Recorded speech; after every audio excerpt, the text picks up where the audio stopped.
Buenas tardes, profesora. Mi nombre es Inés Viviana Rodríguez, buen nombre, y está presentada la profesora Liliana Rodríguez. El análisis horizontal y vertical. Primero que todo, tenemos que saber cuáles son los estados financieros para analizar.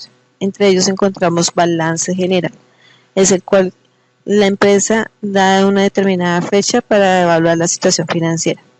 Y estado de resultados da los resultados, entonces las utilidades y pérdidas que ha tenido la compañía durante un periodo determinado. Primero, el análisis horizontal. Nos muestra la relación de las cuentas individuales de un periodo a otro. Además, es un análisis dinámico y este representa tanto relativa, que son en porcentajes, y absoluta, que es en cifras. Las características que el análisis horizontal tiene es, el primero es evaluar tendencias y comparar. Este nos determina tanto en el periodo 1 como en el periodo 2 cuáles fueron los factores para discriminarlos de un año a otro. También el cambio en las cuentas de un periodo a otro, igualmente cuáles fueron las cuentas afectadas durante ese mismo periodo y ese mismo año, para evaluar qué factores tenemos que cambiar o qué nuevas políticas debemos efectuar. El tercero es diferenciar los cambios obtenidos. Esto nos da como una base para establecer cuáles fueron los acontecimientos que realzó la empresa y cuáles fueron las diferencias con las cuales ha bajado su porcentualidad. El cuarto, la importancia de las variaciones absolutas y relativas. Este nos da un bosquejo más amplio para determinar qué consecuencias o qué opiniones debemos establecer en las nuevas políticas a tomar. Y el quinto, complementación, información de análisis vertical. De igual manera, ahorita expondremos para ver cuáles son las tendencias del análisis vertical. Las fórmulas. Para determinar la variación absoluta, se procede en realizar la diferencia del valor 2 menos el valor 1. Entonces la fórmula sería valor 2 menos valor 1. Y para determinar la variación relativa, se debe aplicar una regla de 3. Para esto se divide el periodo 2 por el periodo 1, se le resta 1 y ese es el resultado, se multiplica por 100 para convertirlo en porcentaje, cuando la fórmula constituida de la siguiente manera: periodo 2 sobre periodo 1 menos 1 por 100. El ejemplo que vamos a establecer es tomado sobre la página web de ABC Finanzas de la señorita Jenny Duque. Entonces, para establecerlas, tomé este ejemplo para hacer más breve la exposición. Aquí nos da el balance general que se observa en el activo un crecimiento equilibrado en los inventarios del 23% en comparación con el aumento de las ventas del 26%. Pues igualmente también hay que evaluar el estado de resultados. Esto quiere decir que la rotación de inventarios ha sido efectuada y no se está represando. La tendencia de los activos fijos en aumento del 56%, en cuanto a los activos corrientes están disminuyendo en 42%. Al parecer se debe a la disminución que obtuvo las inversiones temporales del 88%, como se puede apreciar en el cuadro de la izquierda. En general no es de confiarse por los resultados, pues analizando entre el activo corriente y el pasivo corriente, vemos que las deudas aumentaron considerablemente en el año y el activo corriente ha disminuido en un 4%.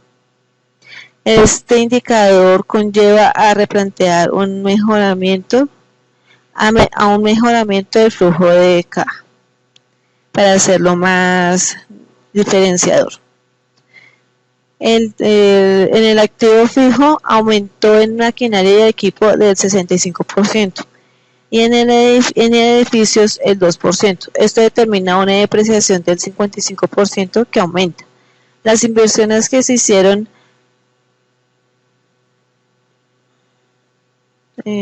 aumentaron su rendimiento para un futuro determinado, porque se presenta un aumento en las utilidades netas del 2%, de lo cual vamos a ver más adelante.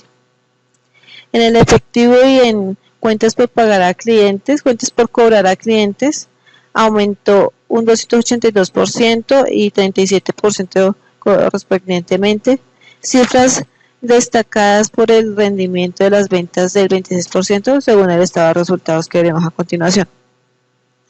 Las cifras establecidas del pasivo y patrimonio se debe hacer ya que hay menos accionistas y más que acreedores, lo cual lleva a un desequilibrio y aumento de endeudamiento. Con las deudas de los bancos del 449%, se debe considerar refinanciar para ser más dinámico el flujo de caja, pretendiendo equilibrar las deudas de corto y largo plazo. En el estado de resultados que vemos a continuación, es tener una política efectiva entre las ventas y los costos del 26%. Se observa el aumento considerable de los gastos financieros de 223%. Se debería efectuar una nueva política donde contribuyan a su razonamiento que ayude a aumentar la utilidad neta.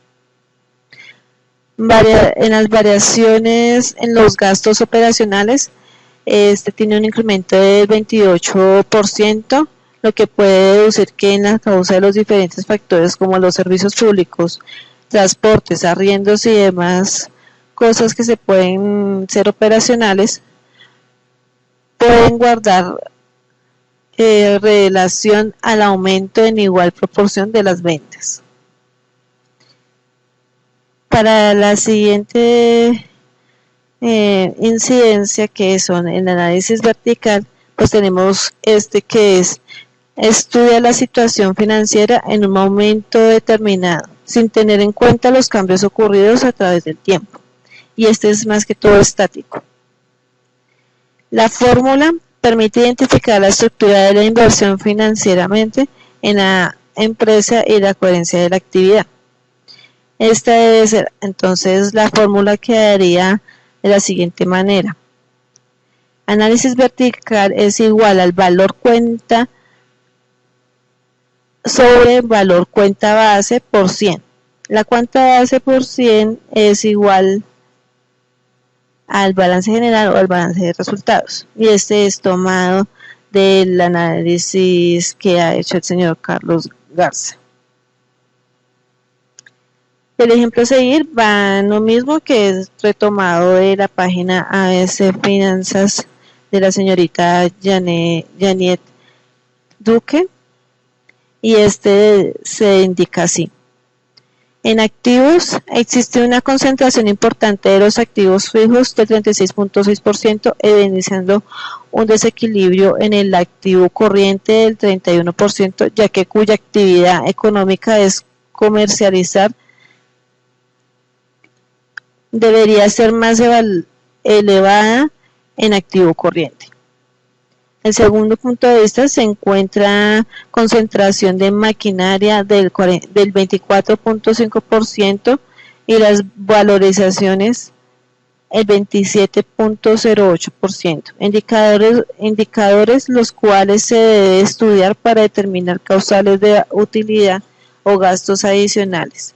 Estos impiden aumentar el activo corriente, ya que demuestra una falta en el flujo de caja. Lo que hablamos anteriormente, esto es con base también del análisis horizontal.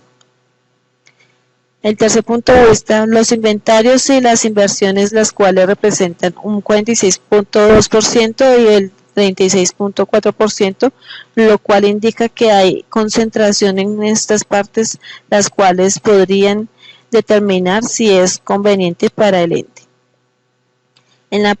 En la parte del pasivo tenemos que podemos comparar pasivo a corto plazo de un 25.48% y el activo corriente de 31.77%, que tiene capacidad de pago. También refleja una sana política de financiación, donde el 27% es de acreedores y el 72% es de accionistas. El segundo punto de vista de pasivo, podemos decir cómo en una empresa comercializadora su financiación es del corto plazo del 25.48%, siendo su rubro principal para el pago de proveedores del 56.66%. Para finalizar, en el estado de resultados del análisis vertical, al analizar la empresa con su competencia, se destaca por su buen posicionamiento,